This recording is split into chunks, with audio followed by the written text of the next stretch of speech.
I love my mom to death, but she just doesn't have that experience of growing up in White Rock or in these spaces, and as someone that's not white. And she doesn't quite understand sometimes when we try to talk to her about it, what that means and what it means to kind of be constantly navigating spaces. And like her experience where we grew up is different than my dad. When we first moved to White Rock, he has this kind of anecdote he shares where he was walking our dog and he was walking down the side of this road and there was a taxi parked nearby, and a guy that was just out, a white guy, came up and was just like, "Oh, is that your taxi?"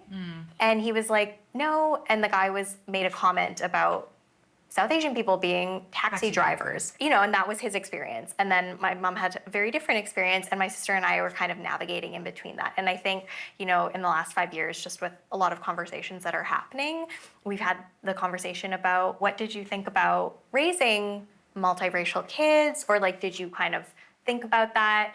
And I think we were both a little surprised just to hear that that wasn't something either of them had thought about. Either of them, yeah. Interesting. I think it was interesting, though, to hear that, they just hadn't really thought about it too much. And my sister and I were both like, what do you mean you haven't thought about this? Like,